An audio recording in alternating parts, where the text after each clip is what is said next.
Welcome everyone to another episode of Mentes y Fronteras. I'm Amanda, and today we have a very special guest, Kim Weber, who came all the way from Fort Lauderdale, Florida to be with us today to discuss forgiveness. She's an administrative assistant at a nonprofit organization that primarily helps single women and children. Thank you so much for being here today. Thank you for having me. Before we dive into our topic of forgiveness, which I'm really excited about because there's a lot of misconceptions, I want the listeners to get to know you and your story. So tell us a little bit about yourself. I'm the eldest of 6 kids. I come from a blended family of his, hers, ours, and theirs. I have one full sibling, half siblings, step siblings, and adopted siblings. So my parents got divorced when I was in my early teens, and it was a pretty unhealthy and dysfunctional marriage that brought about a lot of trauma. So forgiveness plays a huge role in my life journey. And so I'm very happy to share that with you in the hopes that it would help somebody. Yeah, because I think a lot of people connect with your story of being in a blending family. And you yourself, right, you started your own blending family, right? Getting married and having your own stepchildren and then having even more children, right? So tell us a little bit more about that. I've been married for 30 years. I have 4 children, 2 stepchildren, 2 biological children, and 2 grandchildren. And yes, it has been a journey. I think, you can always take lemons and make lemonade. And everything that we experience in life is useful. People can learn through other people's hardships. And if you're wise, you can avoid the pitfalls that other people experience in life. And I think it's good to talk about these things because sometimes when you discuss things, you gain a different perspective. And hopefully it's a healthier perspective that can help you to push forward. And, bad things happen to people, and you need to just let that be the past and move forward to build healthier relationships. And that's, really what I'm hoping that this discussion will do for someone today. For sure. And I'm sure at your work you see a lot of hurt, right? A lot of, broken homes and people who have been struggling. So how have you seen forgiveness at work? Well, I work for a faith-based nonprofit. I've been there 20 years, and it's called Sheridan House Family Ministries. And we have a residential program for teens that are going through behavioral problems. And there's a lot of parent training there, and we mostly deal with single moms and their children. So the community rallies around these groups that are struggling, and we come alongside them to help them. And it's about relationship. I mean, life, we all interact with each other in different ways, and there's always going to be conflict in relationships. It's how you respond to the conflict and how you deal with it that determines where you end up. Forgiveness plays a huge role because we're all offended somehow, or we offend someone accidentally, or whatever the case is. There's always conflict. It's how you deal with that and how you move forward with that. And what I didn't realize until now that I'm much older is that forgiveness isn't so much for the other person. It's really for you. It really benefits you to be able to forgive someone. When you're offended, you have this wound. And if you don't take care of that wound and clean it, it's never going to heal. If you allow that wound to become infected and spread with anger and bitterness, it's going to steal your joy. And I'm glad you brought in the definition. So let's dive a little bit into that, and then we'll go over common misconceptions. So like you said, forgiveness is the process of having an internal emotional shift when we think about the wrongdoing. So a lot of times, especially in my therapy office, I'll have patients come in and they'll say, I don't want to forgive this person because look at what they did. They hurt me so badly, and I don't think that they deserve for my forgiveness. And then I always say, well, this is for you, right? This is going to be uplifting for you and having that emotional shift. It doesn't get rid of the memory. It doesn't get rid of the trauma. It's still there. It's still a part of you, right? And that person still did that. But when you think about it, it doesn't emotionally charge you the same way, right? So again, like you said, it's having self-compassion, right, for yourself and focusing on, okay, what can I get from this process too? I think it's important because it's not about the other person. And you can actually go through the process of forgiveness without ever talking to that person, which sometimes that is the appropriate choice, right? Especially if you were in a dangerous situation. Mm-hmm. So for you, how did forgiveness play a role in your life? Well, I think that's a two-part story. When my parents got divorced, we were happened to be visiting my dad. It was his visitation. And it was early on, and he very proudly walked, I'll never forget this day, he walked into the bedroom and was like, hey, I want to introduce your new little sister to you. And it was like a nuclear bomb went off. It was like, really? And I remember riding home, we lived 60 miles away, and just absolutely ranting in the car to my mom about, how could he just walk in there? Did he think we were supposed to do cartwheels about having a new little sister? I mean, does he realize what that meant to us? Like, he betrayed you. He was unfaithful. He was starting another family, and you weren't even divorced. I mean, what was he thinking? I'm so mad. I hate her. And, my mom was a very wise woman, and she looked at me and she said to me, that little girl is an innocent party in all of this. Mm-hmm. It's not her fault. She didn't choose to be born into this family. Mm-hmm. She has no part in anything that went on between your dad and her mom. Mm-hmm. And I mean, why would you hate her? Why would you take that out on her? And that was very sobering for me. I mean, I was like, yeah, here I am ready to hate this innocent little kid. I mean, what if she didn't say that to me? How would that play out going forward? Just building that wall of hate. And I don't even know this child. It's just a little kid. Imagine the feelings of rejection that she would experience. Mm-hmm. And so that changed, that little shift. It's like a GPS thing, you have to recalculate your route. And if you just go off by a few degrees, your destination, where you end up, can be totally different. Mm-hmm. And it did change the destination for me, because mm-hmm. I have a great relationship with her. And as it turned out, I used to make time to go and see her and just build that relationship with her, because it wasn't her fault. And she was an innocent party. Now, side note, I have a younger brother. Now, in that car ride, and it was interesting me just thinking about this conversation we were going to have, that people are all different. And some people wear their emotions on their sleeves, and some people hold it inside. Mm-hmm. In that car ride, I was just like spitting everything out that I was feeling. I was so angry, and my younger brother held it inside. And that affected us, because I think I was able to work it out and he internalized it. Mm-hmm. And it does affect us as we go forward. Mm-hmm. I think the second part of this story, which was really challenging, is that shortly, a few years after, my mother started dating someone seriously, and my father got wind of it.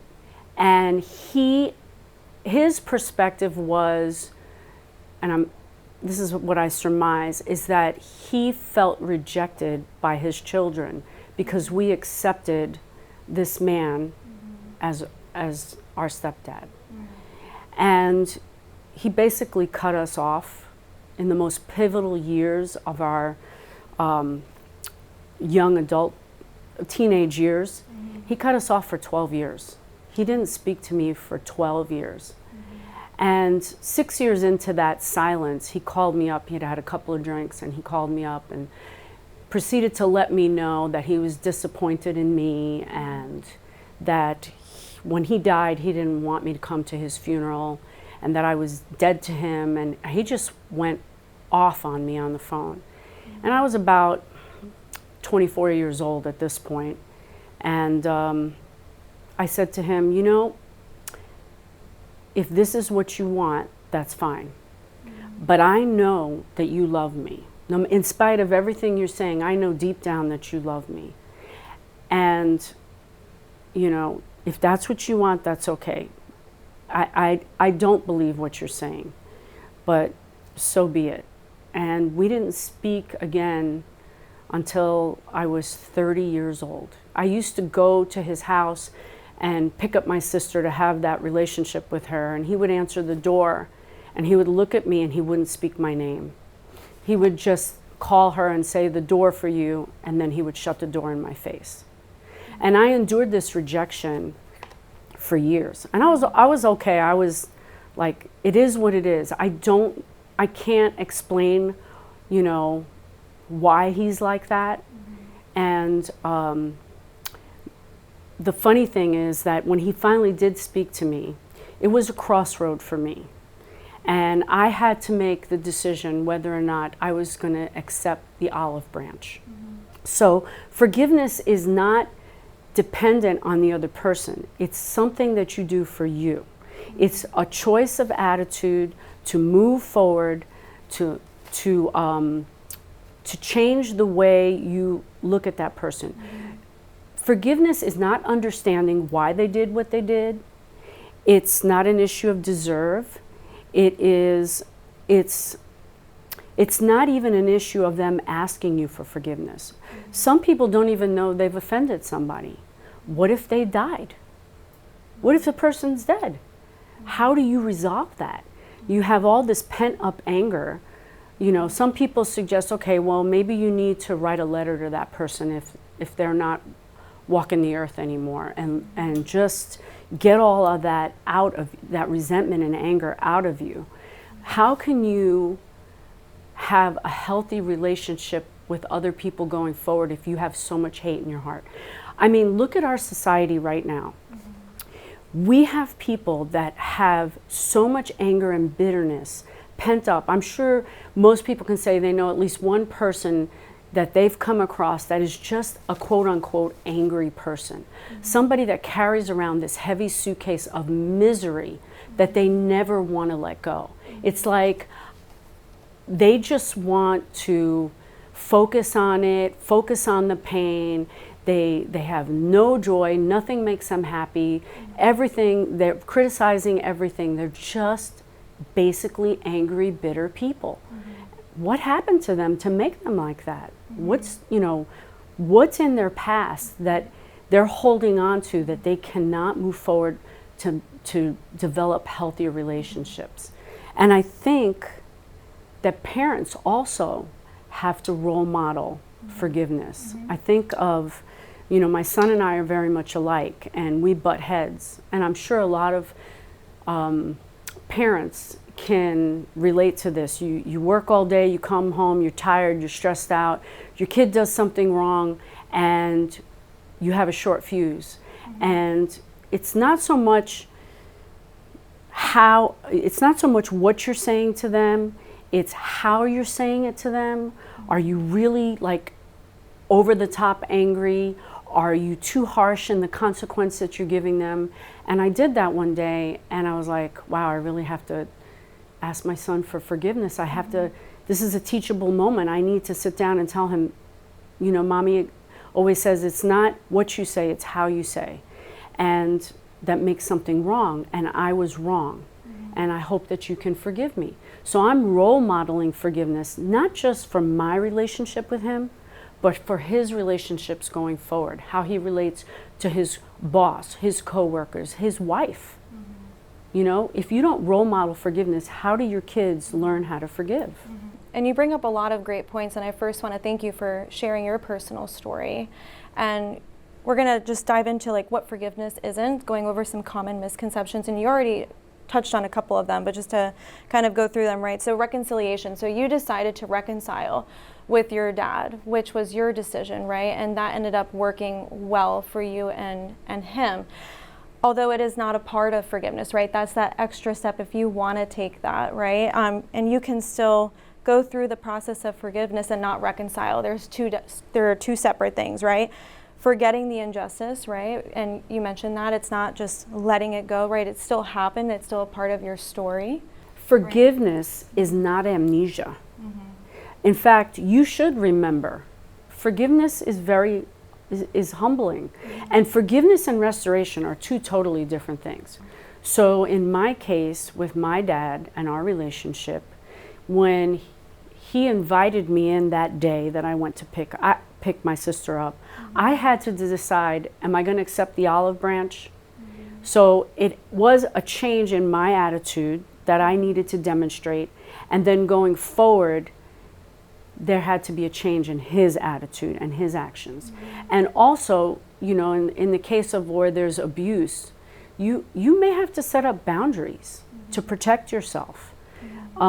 I would say that I had boundaries in place. There was an invisible line in the sand that I knew where it was. And if he crossed that line, then I would have to address it and say, hey, this is not okay with me, and communicate that. He never did cross that line. And it's been 30 years and we speak on a regular basis. And it has been good for us going forward. But not every relationship can be restored.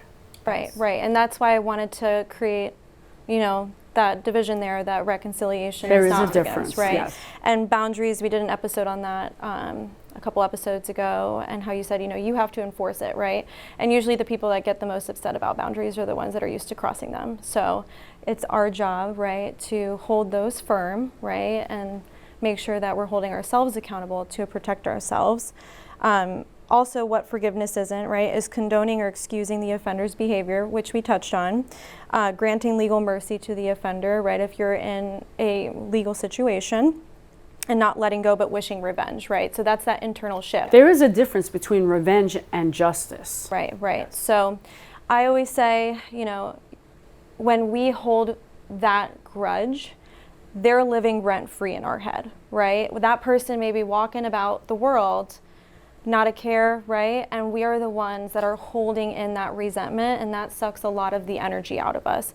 And our ability to pour into relationships that are great and that we do care about. And how you said there's a lot of angry people, and anger is a secondary emotion, right? And I always bring up the anger iceberg with my patients, that anger is the tip of the iceberg.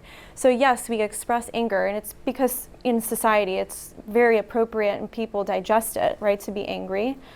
But underneath, right, underneath the water, there's betrayal, there's disappointment, there's hurt, there's frustration. And like you said, you felt betrayed at first, right? And you had that emotional shift, which is the attitudes and the belief systems. And that's what we want to work on with forgiveness. And not trying to fully understand, because sometimes people behave irrationally, and I say we can't rationalize irrational behavior. Correct. So we're going to drive ourselves, you know, tired doing that. And so we have to just radically accept, this is what happened, I don't agree with it. And you can choose, do I want to have this person in my life? Do I want to talk to them once a year? Do I not want to talk to them at all? You know, we have that autonomy and that empowerment. Forgiveness is all about empowerment.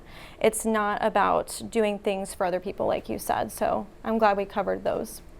When you have a wound, you fall down, you get a wound. You need to clean that wound out so that it can heal. Otherwise, it's going to get infected. And it's not comfortable when you clean a wound. So it's not comfortable talking about how you are so deeply hurt. But it has to be cleaned out.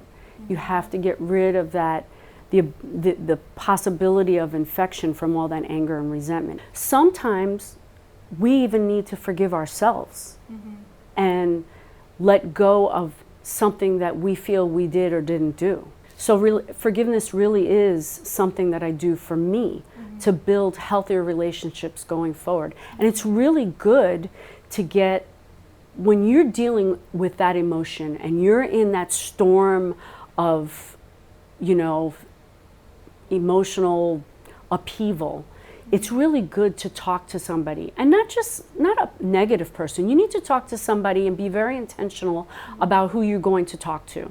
It needs to be a wise person that's going to listen to you and be calm and help you to have a healthier perspective on what's going on. And like I said, it can change the course of your life and how you interact with people going forward. Now, a lot of times we think about forgiveness as, you know, something that has to do with deep trauma, but forgiveness can be for little things or little annoyances. How you deal with your spouse. He always leaves the doors, you know, the drawers open, he leaves the toilet seat up. It could be, you know, your coworker that annoys you, or a friend that backstabs you, or whatever the case is. You start to let these things, these annoyances mount, you don't communicate, and before you know it, you have some major conflict on your hands. And so I think it really is a choice in your attitude, how to go forward and how to communicate and work things out. And forgiveness is, humans are made for relationships. Right? And there's always going to be conflict in relationships because we're imperfect people. We all have issues. We have, you know, we're opposites. So there is going to be some friction, and we need to find healthy ways to deal with conflict and offenses, and forgiveness is at the top of the list. You know? Yeah. And, you know, like you said, to talk to somebody, right? Therapy. And a lot of times people think, well, therapy is just if I've, you know, endured a trauma or, you know, for specific diagnoses, and that's just not the case. Learning about different attitudes and belief systems is a part of therapy, and learning how to assertively communicate, right? If we default to more aggressive communication, right, that's going to cause more friction in relationships, and then pent up anger, right, and resentment. So we talk about that in therapy.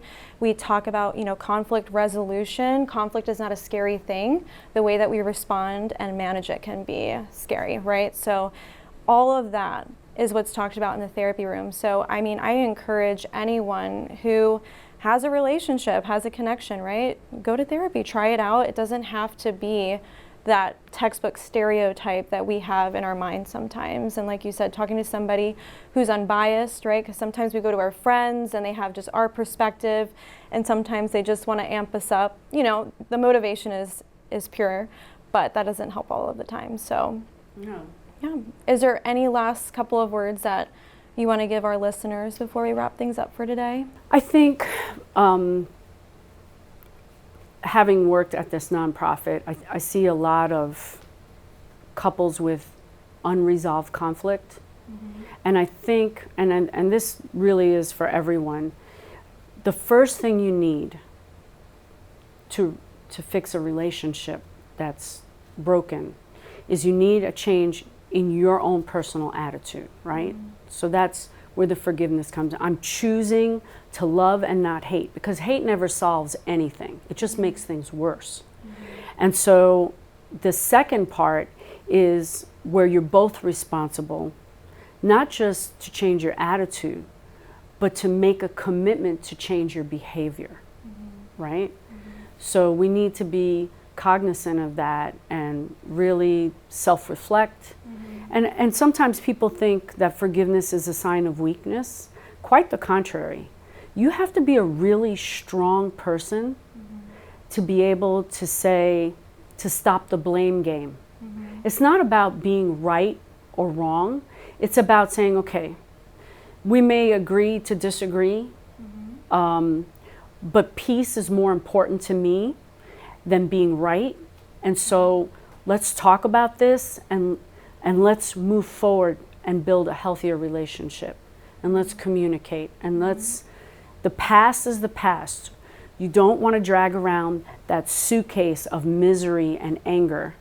You want to go forward and have joy in your life and build healthy relationships. And that's the start of that is forgiveness. Definitely, yeah. Releasing the anger, allowing ourselves to be angry, right? We don't want to just push away emotion, right? We want to feel it. We have a right to be upset and angry if somebody hurts us. I mean, you know. Every emotion is temporary, not one emotion is permanent, right? So we want to feel it.